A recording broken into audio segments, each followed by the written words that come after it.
தினமொரு வசனம். 1 கொரிந்தியர் 10வது அதிகாரம் வசனம் 32.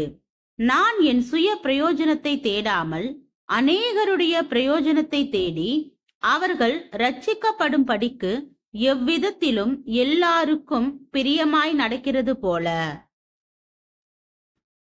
விளக்கம். கிறிஸ்தவ கூடுகை ஒன்றில் எல்லோருக்கும் மிக சிறப்பாக வெஜிடேரியன் சாப்பாடு கொடுக்கப்பட்டது. விதவிதமான ஐட்டங்கள் இலையை நிரப்பி அநேகர் மிக மிக சூப்பர் என்று சொல்லிக்கொண்டே சாப்பிட்டார்கள். ஆனாலும் அங்கு சிலர் இந்த வருடம் எதிர்பார்த்தபடி சாப்பாடு இல்லையே என்று சலித்து கொண்டனர். ஏனென்றால் வெஜிடேரியன் சாப்பாடு வெகு பிரமாதம்தான். ஆனால் அவர்கள் எதிர்பார்த்திருந்ததோ மட்டன் பிரியாணியும் சிக்கன் குருமாவும். வாழ்க்கையிலும் சில விஷயங்கள் நினைத்ததை விட அதிக சிறப்பாக அமைந்து விடுவது உண்டு. ஆயினும் நினைத்தபடி அமையாமல் போன சில விஷயங்கள் எல்லா சந்தோஷங்களையும் சாகடித்து விடுகிறது. மனைவி ஒருத்தி தன்னுடைய கணவனுக்காக கரிசனையுடன் தான் செய்யும் எல்லா காரியங்களையும் பாஸ்டர் ஒருவரிடம் பட்டியலிட்டு காட்டினாள். பாஸ்டர் அதிர்ந்து போனார். பாஸ்டர் அம்மா என்று எல்லோராலும் அழைக்கப்படுகின்ற தன்னுடைய விசுவாசி பத்தினியிடம் கூட இந்த அளவிற்கு கரிசனை இல்லையே என்று எண்ணிக்கொண்டார். ஆனால் அந்த பெண் தொடர்ந்து பேசும்போது, இப்படியெல்லாம் செய்தும் என் கணவனுக்கு கொஞ்சமும் நன்றி விசுவாசம் கிடையாது என்று கூறி அழுதாள்.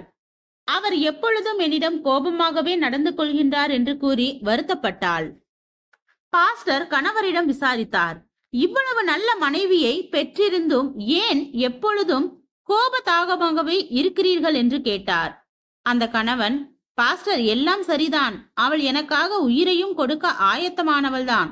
ஆனால் என்னை வளர்த்து ஆளாக்கின பெற்றோரின் நிழலை கூட வெறுத்து ஒதுக்குகிறாள் என்றான். ஆம், ஏராளம் நல்ல காரியங்கள். ஆனாலும் எதிர்பார்க்கப்பட்ட ஒரு நல்ல விஷயத்தில் ஏற்பட்ட ஏமாற்றம் எந்த ஒரு நல்ல விஷயத்தையும் நினைக்க விடாமல் செய்துவிட்டது.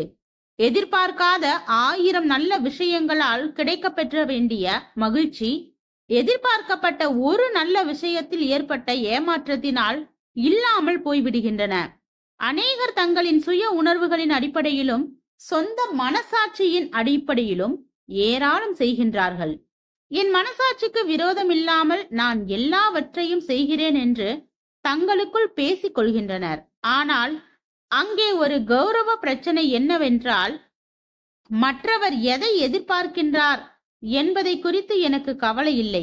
இதுதான் குடும்ப வாழ்க்கை களத்தில் ஏற்படும் ஏராள பிரச்சனைகளுக்கு காரணமாக இருக்கின்றது. ஜெபம். தேவனுக்கு ஸ்தோத்திரம். தேவனே, நாங்கள் எங்களுடைய வாழ்க்கையில் பிறரை குற்றப்படுத்தாமல் மற்றவர்கள் மேல் உள்ள குறைகளை நிறைவாக்கிக் கொள்ள உதவும் உம் கிருபைக்காக நன்றி. ஆமென்.